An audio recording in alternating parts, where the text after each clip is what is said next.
Les voy a contar algo. Yo soy muy fan de los juegos hechos en RPG Maker, y seguramente conocerás títulos bastante populares como Mogeko Castle, The Witch House, Eve o Mad Father. Y algo que he podido notar, no solamente en los títulos que acabo de mencionar, sino también en otros juegos que se han realizado bajo este mismo motor, es que los creadores de estas historias suelen centrar sus ideas en temas bastante delicados, pero que en general sus mundos están ambientados en fantasía y en ficción. Son muy contados los juegos hechos en RPG Maker donde su ambientación está basada en un escenario real, mundos donde no todo lo que está es una simple metáfora o un conductor para representar el trauma del protagonista. Y es irónico, ¿no? Porque la gran mayoría de obras populares hechas en este motor no representan la idea inicial con la que se lanzó este motor, que era hacer juegos similares a Final Fantasy o Dragon Quest. Y después tenemos a Omori, que literalmente pelea contra sus demonios internos durante todo el juego. Pero hoy día no les vengo a hablar de uno de estos tantos títulos populares, sino les vengo a hablar de un juego que rompe un poco la dinámica de representar el trauma mediante un escenario ficticio y está basado más en algo que podría pasar en la realidad. Clinical Trial es un juego desarrollado en RPG Maker publicado el 21 de diciembre de 2024 y ha dado mucho de qué hablar por dos motivos. Uno, su autor, y dos, por el final de su juego. Pero ¿de qué trata Clinical Trial? Crecer no es algo fácil, y uno de los mayores retos llegada a la adultez es la independización. En Clinical Trial tomaremos el rol de Ángel Martínez, una persona que vive sola, tiene un trabajo con un sueldo mediocre y busca otra fuente de ingresos en un ensayo clínico que encontró mediante una ficha por la calle bajo la experimentación de un medicamento para el TDAH, conociendo en el proceso a Lee, el técnico de la clínica con el que llevará el seguimiento de su medicación. Durante 8 semanas, Ángel deberá asistir constantemente a su tratamiento, donde poco a poco comenzará a entablar un vínculo con Lee, el cual demuestra tener bastante interés en la vida de Ángel. Todo transcurriría de forma normal hasta llegada a la semana 6, donde Ángel se comporta de forma robótica y hasta casi automática en el proceso de su medicación, siendo en la semana 7 donde terminamos de descubrir el motivo de su comportamiento. Ángel es un personaje complicado, pero justamente eso es lo que hace que muchas personas se identifiquen con él. Es una persona con un pasado familiar problemático, una vida profesional dudosa e inconclusa y que lamentablemente, por los acontecimientos de la vida, aprendió a madurar antes de lo que debería. Pero el madurar no siempre significa el tener que volverse alguien fuerte y decisivo. Muchas veces el madurar puede ser tomado como una forma de aceptar lo que el mundo te impone para poder continuar tu rumbo y convivir con los demás,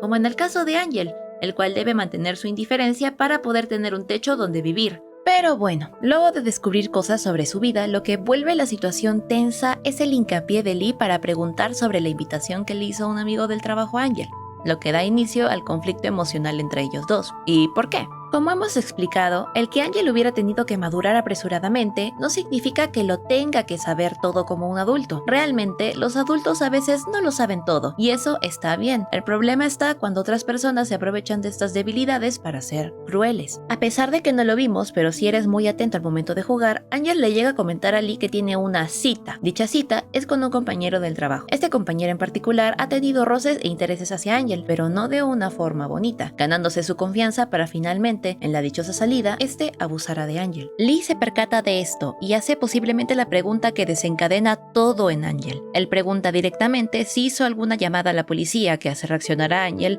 como una forma de decir: ¿por qué no hiciste algo? Pero esto es mucho más difícil de lo que aparenta ser. Las personas en situaciones de riesgo usualmente tienen una reacción, siendo que en algunos casos a veces el no hacer nada y dejar que las cosas pasen resulta ser un mecanismo de defensa al trauma que puede repercutir en una marca prolongada, o por otro lado, el olvidar los acontecimientos para superar dichas etapas. No es algo fácil.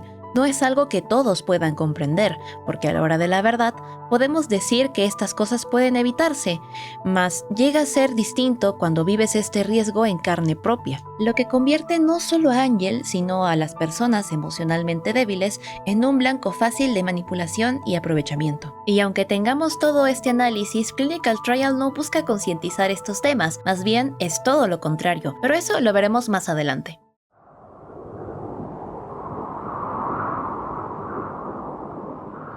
La siguiente parte de la historia se desarrolla en casa de Lee. Luego de haberse concretado las 8 semanas donde Angel no fue puntual en su procedimiento, Lee aún le da la oportunidad de completar el proceso y revela algunas cosas sobre lo que le estuvo inyectando todo este tiempo. Pero antes de retirarse, Lee invita a Angel a pasar el rato en su casa. Lo que inició como una invitación de un día se vuelve todo un fin de semana juntos, donde ambos dejan la brecha profesional de técnico-paciente para comenzar a abrirse más como dos personas genuinamente conociéndose, mientras se encuentran, literalmente, desconectados de los demás. Hay una conversación clave entre estos dos personajes que nos muestra su dinámica. Angel se dibuja a sí mismo como un conejo y a Lee como un perro.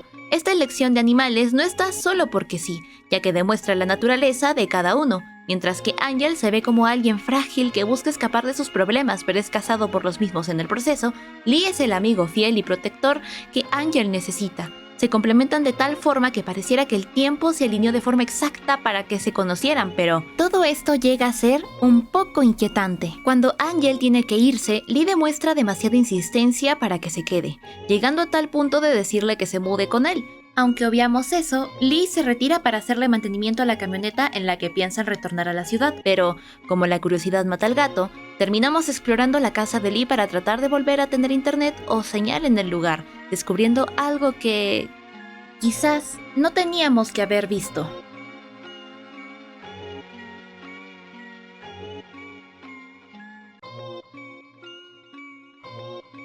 Una escena como esta es totalmente escalofriante y la llegada de Lee no hace que el ambiente mejore, porque hay demasiadas cosas que procesar en ese instante, pero una decisión rápida que tomar. Aquí es cuando el juego se divide en dos partes, una respuesta basada en la lógica si rechazamos a Lee y la otra en lo emocional si aceptamos sus acciones.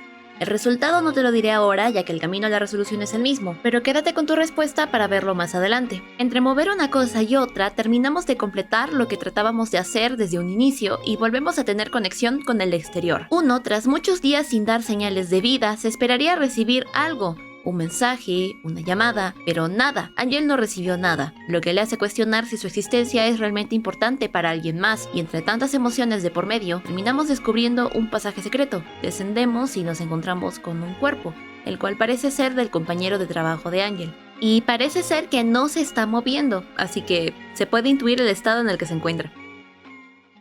Nuevamente Lee aparece, pero no de la misma forma como antes, donde llegamos al clímax de esta historia. Descubrimos que este pasadizo no fue hecho solo porque sí, que el compañero de Angel estuviera muerto frente a ellos dos no fue solo una coincidencia. Todo esto estuvo planificado por Lee basado en el siguiente argumento. Lee creía que tenía que proteger a alguien, y ese alguien fue Angel, haciendo el papel de héroe para él. Pero ¿qué tanta libertad tiene Lee de hacer esto por protegerlo? ¿Qué cosas específicamente está protegiendo? ¿Su dignidad? ¿Su integridad? ¿Sus sentimientos? Y aunque parezca ser bastante obvio, el motivo más realista es el instinto pasional.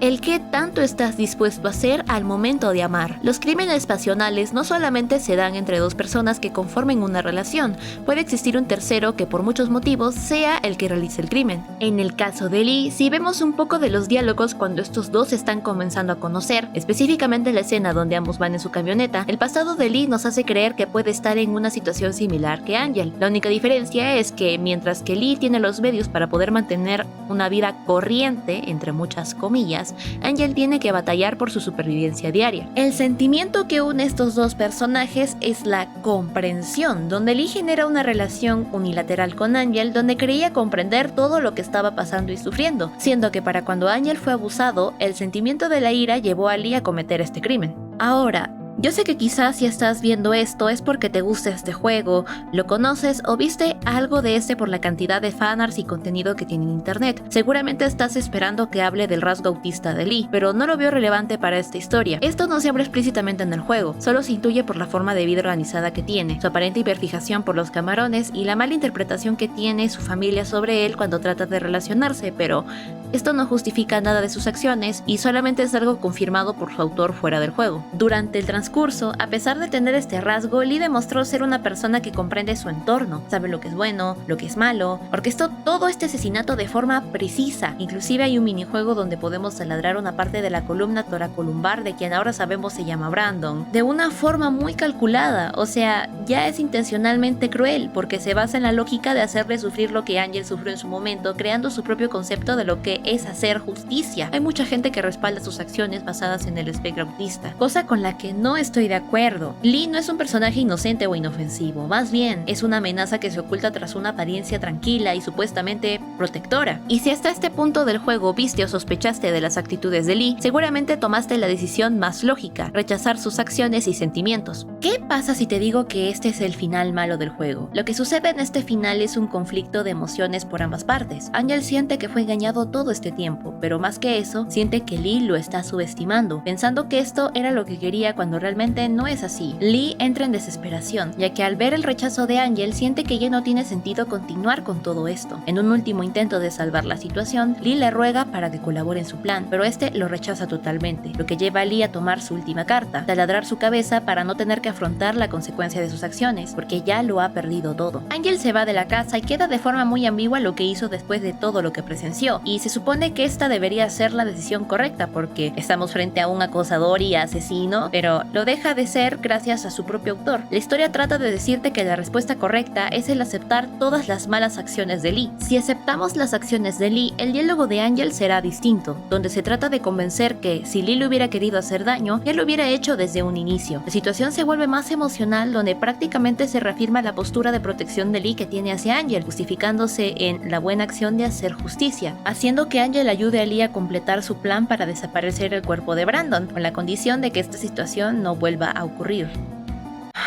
Como si esa clase de cosas se solucionaran así sin más. El problema no son los finales, porque esta situación puede resultar ser más común de lo que parece. En un lado más realista, si ya hablamos por encima de los crímenes pasionales, ¿qué es lo que sucede con el intermediario del conflicto? El puente que unió y dio motivo al crimen en primer lugar, o en algunos otros casos, el cómplice de estas situaciones. Existen muchos ejemplos de crímenes realizados en pareja. Seguramente en tu país por lo menos debería existir uno, y muchas veces la respuesta al momento de interrogar a estas personas es el vínculo y la culpa que sentirían si dejaran a estas personas solas. No es un acto de benevolencia, es una distorsión emocional causada por el impacto de la situación e inclusive puede llegar a ser manipulación por la otra parte involucrada. El problema con Clinical Trial es el romantizar estas acciones obsesivas y moralmente incorrectas como algo bueno y no como realmente lo que es, crueldad y toxicidad pura. Porque después de ocultar el cuerpo, Angel se muda con Lee a una casa donde, muy aparte no está el rastro de lo que cometieron, se vuelve la burbuja ideal para seguir romantizando el duelo después del conflicto, viviendo una vida tranquila sin consecuencia de sus acciones. Aquí es donde se cuestiona el cómo la gente puede seguir teniendo una vida normal después de haber cometido un crimen. Existe una ilustración no incluida en el juego que trataba esta idea, donde los policías entraban a la casa de Lee y encontraban el altar que le hizo a Angel, donde más o menos se podía decir que el personaje, en otra línea de tiempo, pudo ser juzgado por lo que hizo. De forma muy general, todo lo que vimos tiene una explicación más psicológica, pero creo que ya hablé lo suficiente para que puedas sacar tus propias conclusiones. ¿Qué cosas estás dispuesto a hacer cuando amas? Yo soy Miss Luca y nos vemos en otra bitácora de exploración.